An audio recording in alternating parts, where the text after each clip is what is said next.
السلام علیکم۔ آپ سب کو آل اپڈیٹس میں خوش آمدید۔ حاضر ہوں آج کی اہم اور دلچسپ خبروں کے ساتھ۔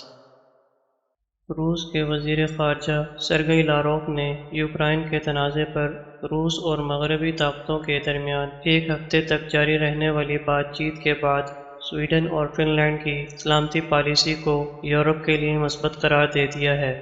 سرگئی لاروف نے ماسکو میں پریس کانفرنس کرتے ہوئے کہا کہ ہم سویڈن اور فن لینڈ کی یوکرائن کے معاملے پر غیر جانبدارانہ خارجہ پالیسی کو یورپی سیکیورٹی اور استحکام میں ایک اہم کردار کے طور پر دیکھتے ہیں۔ لاروف نے کہا کہ ان کا ماننا ہے کہ یورپ کی سلامتی میں غیر جانبدار ریاستوں کی شراکت داری میں اب بھی کمی واقع نہیں ہوئی۔ ان کا مزید کہنا تھا کہ نیٹو کی رکنیت کے معاملے پر فیصلہ سویڈن اور فن لینڈ کو خود کرنا ہے۔ تاہم ساتھ ہی ساتھ روسی وزیر خارجہ نے یہ بھی تجویز کیا کہ سویڈن اور فن لینڈ نیٹو کے دفاعی اتحاد میں شامل نہ ہوں تو بہتر ہے۔ سویڈن دفاعی اور سلامتی کی پالیسی کے حوالے سے کئی دوسرے ممالک کے ساتھ نیٹو فوجی اتحاد کے ساتھ بھی تعاون کرتا ہے، جبکہ سویڈن کا حالیہ برسوں میں نیٹو کے ساتھ تعاون مزید گہرا اور مضبوط ہوا ہے، لیکن اب بھی سویڈن نیٹو اتحاد کا رکن نہیں ہے اور اس طرح سویڈن نیٹو کے ساتھ باہمی دفاعی ضمانتوں کا احاطہ نہیں کرتا۔ چین نے ایران پر لگائی گئی امریکی پابندیوں کی مذمت کی ہے۔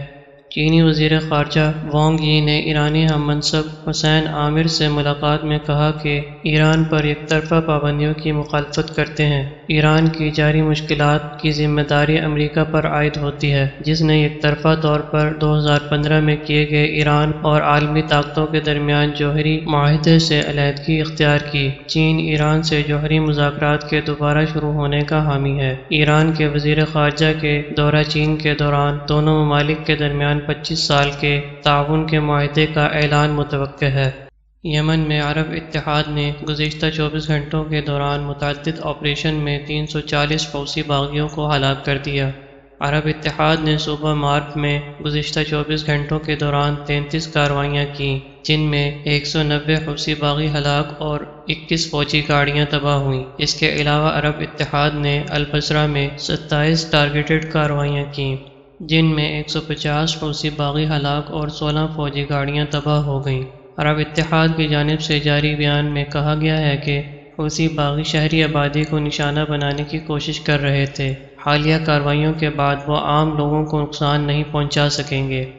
فلپائن نے بھارت سے $375 ملین کا اینٹی شپ میزائل سسٹم خریدنے کا معاہدہ کر لیا۔ فلپائنی وزیر دفاع کا کہنا ہے کہ اس میزائل سسٹم کی خریداری کا مقصد ملک کی بحری سرحدوں کے دفاع کو مضبوط بنانا ہے۔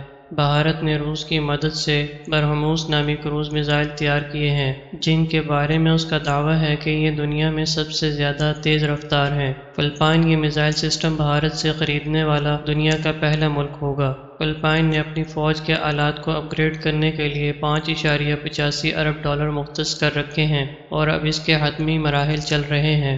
اس سے قبل فلپائن کے پاس انتہائی پرانے فوجی آلات تھے۔ فلپائن کی بحریہ دوسری جنگ عظیم کے جہاز استعمال کر رہی تھی، جبکہ اس کی فضائیہ کے پاس امریکہ کے وہ ہیلی کاپٹر تھے جو اس نے ویتنام کی جنگ میں استعمال کیے تھے۔ پورے ایشیا میں فلپائن کی فوج ایسی تھی جس کے پاس پرانے اور ناکارہ ہتھیار تھے، تاہم سن 2012 میں ساز و سامان کو اپ گریڈ کرنے کا فیصلہ کیا گیا تھا۔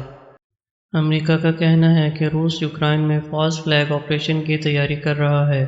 امریکی حکام کے مطابق روس مشرقی یوکرائن میں فالس فلیگ آپریشن کے لیے پہلے ہی اپنے گروپ تعینات کر چکا ہے۔